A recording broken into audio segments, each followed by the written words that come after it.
ci turam ak santam di yëkkati kàddu ci ñaari facette benn bi muy ci facette doon Baye Fallu président de la République mais aussi di yëkkati kàddu yi gi ci kàddu présidente Alimatou Diawara di Yaay Fallu président Macky Sall gannaaw bu ñu nuyoo bépp responsable bu nekk ci daje bi di ko jaajëfal et puis di leen massawu coono ci turu Alimatou di féliciter le président de la République ci ndam li nga xamante ni moom la ko Sénégalais yi joxaat mu gagné élection yi premier tour ci 58,27%. yàlla dogal ndam loolu président am ku nekk ci Sénégal ak li ko wër xam na ni présidente Alimatou daf see takk répp moom ak mouvement bëgg sa réew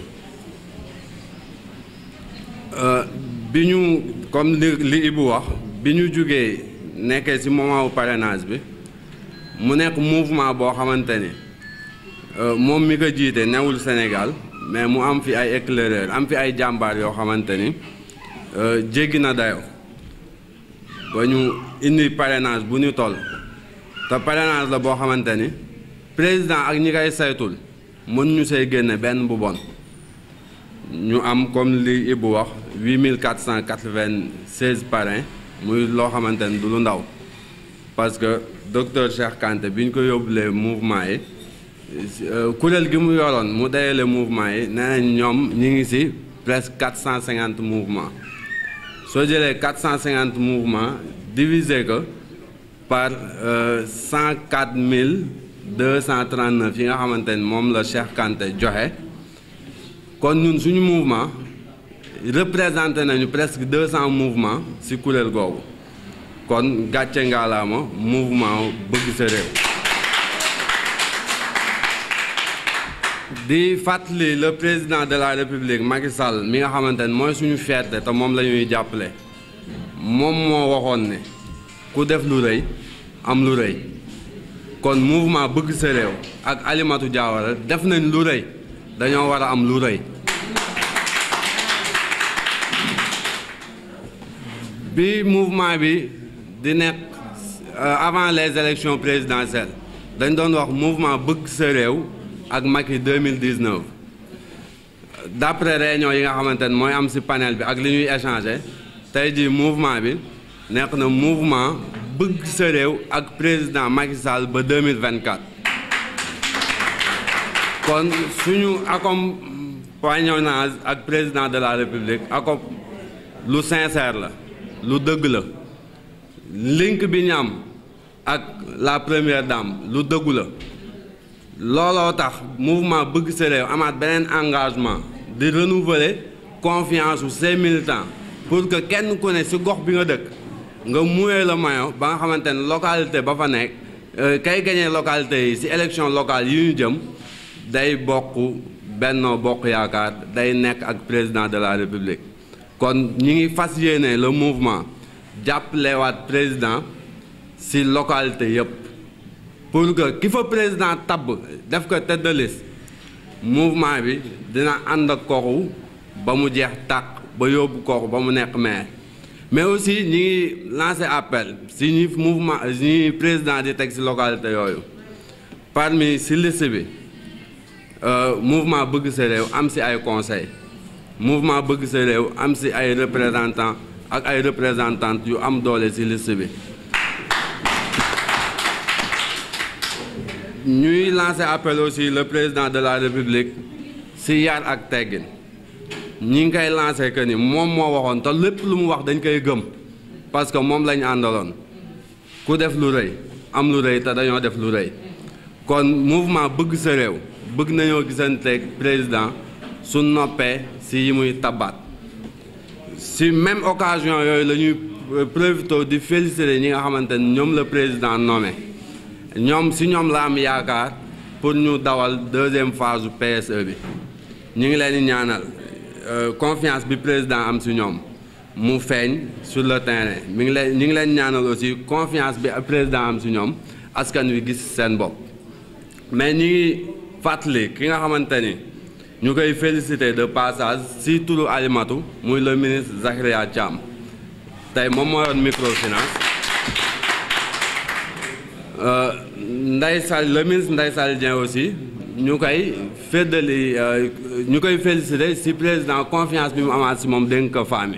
mais ñu koy wax ni mandat bi jiitu si moom mu yoroon femme yi mouvement bëgg sa réew gisaguñ si seen bopp te deuxième phase bi bëgg nañ see gis suñu bopp bu baax parce que mouvement am nañu ay femmes te femmes yu nangoo liggéey la kuréel gi am si loolu aussi présidente Alimatou Diawara mi ngi félicité képp koo xamante ni président daf laa nommé mais aussi mi ngi tàllal loxo xaritam rakkam di kenn si moom muy le maire Talla Sylla présidente Alimatou mi ngi koy nuyu mi ngi félicité le ministre Zahria Thiam l'honorable député Maymouna Sène mook Alimatou wax nañu te lañ fas incha allah rafet nañ su njort si même occasion yooyu la ñuy profité di féliciter le ministre Ndeye Tické Ndiaye Diop yor économie numérique et télécommunication moo présidente échangé nañu présidente ñaanal na ko si même occasion yooyu le présidente aussi Alimatou di tàllal loxo l'honorable Marème Diop Sylla di feddali kóllëreem ak moom di ko ñaanal que li mu bëgg ci kanam moom moo xam yàlla na ko yàlla defal Alimatou jàppante na ak ñooñu ñëpp mais mention spéciale lay defal le premier ministre Boun Abdallah Alimatou mi ngi koy nuyu mi ngi koy ñaanal confiance bi président renouvelé ci moom yëf yi woyof ci boppam mais en tout cas dans l'ensemble Alimatou mi ngi félicité bépp militante boo xamante ni mi ngi mouvement bëgg sa réew mouvement bëgg sa réew nag ci 15 régions yëpp am na ay réunions yu fa am dajale nañu benn bëgg-bëgg la ñu am mooy président de la république na delloo njukkal présidente Alimatou Diawara heureusement que tey jii législatif bi nga xamante ne moom moo am Sénégal diaspora bi dañuy am ay représentants ci assemblée bi kon ñun ñi ngi sàkku ci président mu jël présidente Alimatou Diawara defal ñu ko député bu États-Unis mu représenté Atlanta bi yëpp parce que liggéey na fa liggéey bu am solo ci campagne bi ñun dañ doon échanger ak moom mu ñuy wax li nekk foofu ak lim ci toll parce que bëtam jugul woon Sénégal mi ngi xool ñun lan lañ ci doon liggéey ak yan collaboration lañ amoon kon ñi ngi interpellé président ci yar ak teggin ci suñu bëgg-bëgg ci moom la mu waxoon ni ku def lu rëy am lu rëy ku ko liggéeyal keer mu fay la guddi te xam nañ ni président Macky noonu la mel bi mu toogee ba léegi warul kenn ñi mu àndaloon ñoom ñëpp gis nañ seen bopp mouvement bëgg sa réew daf see bëgg a gis seen bopp am nañu ay élèves yoo xamante ni am nañ seeni diplôme defuñu dara am nañu ay femmes yoo xamante ni ñu ngi xëy di dem ci marché yi di jaay defuñu dara am nañu ante yëpp ñu ngi fi am nañ ay ouvriers yoo xamante ni soxla nañu financement am nañ ay tailleurs yoo xamante ni soxla nañu ay machines te loolu état moo si mën a dugal loxoom kon ñi ngi lancé appel président mouvement bëgg sa réew gis boppam ci deuxième mandat bi gis boppam ci deuxième phase plan Sénégal émergent bi beneen bis des di wax rek am na DER bi le ministre Cheikh Kanté dafa am lu mu ñu ci waxoon mais ba léegi mouvement bi amul kenn ku ci jot financement ñi ngi wax tamit ki yor DER que yëf yi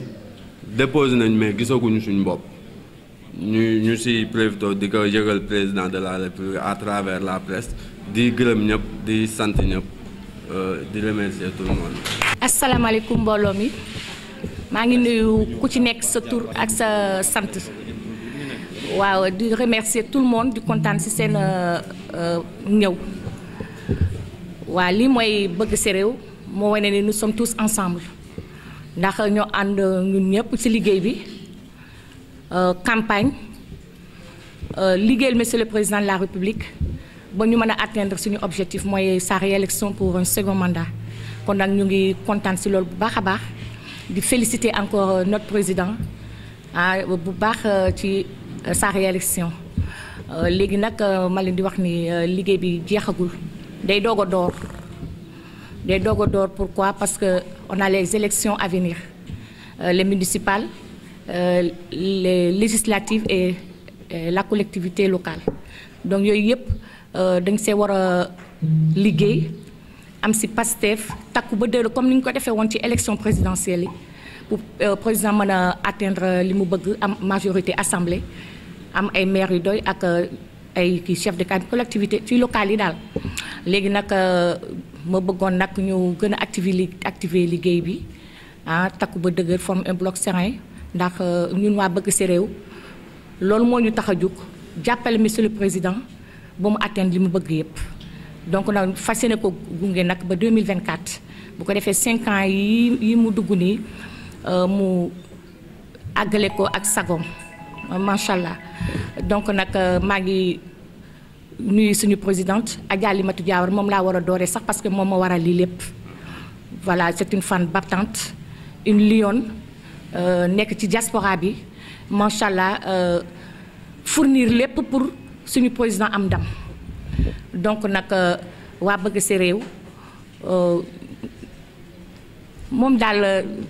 jàppale président la moo ñu tax a jóg moo tax ñu nekk fii daal donc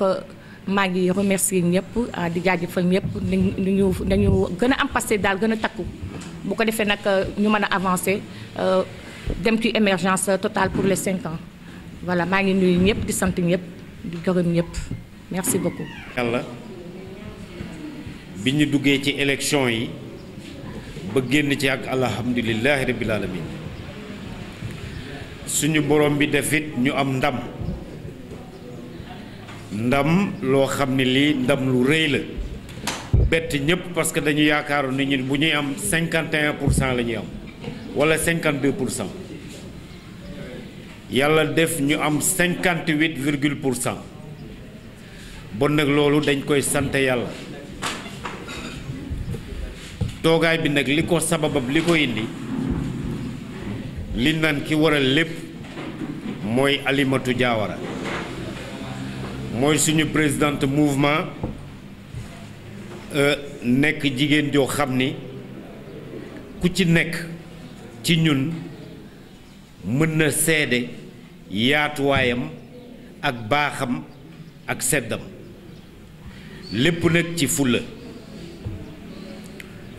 bi yàlla defee nag ñu commencé liggéey ak léegi pratiquement mën naa wax ni amul lenn lu fi ñaaw lépp rafet nit ñaa ngi ñëw di adhérer ci mouvement bi mu ngi màgg bon nag loolu dañ koy sant yàlla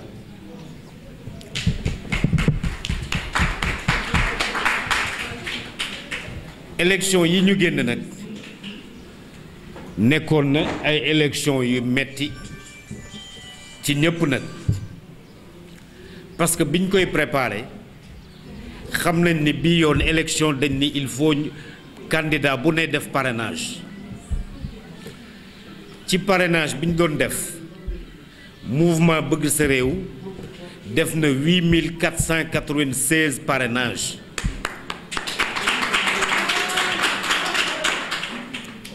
8496 parrainage nag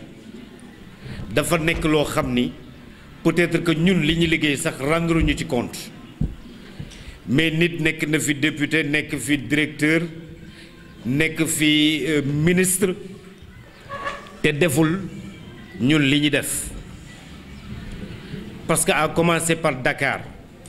Thiès Rufisque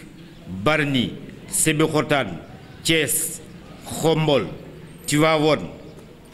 fu nekk bëgg sa réew am na fa ay militants yoo xam ne nag li leen dugal ci mouvement bi mooy bëgg Macky Sall bootu ci ginnaaw Alimatou di ko jàppale te biñ ko dalee jàppale ak léegi defe naa kenn jéppiwuñu ci bi ñuy dem di remettre suñu parrainage Cheikh Kanté ñu bëri fii fekke ne woon nañ ko keroog Cheikh dafa ni bi mu commencé joti parrainage ak léegi jotagul nombre de parrainage bu day nii donc loolu du ñu def lu dul féliciter leen ci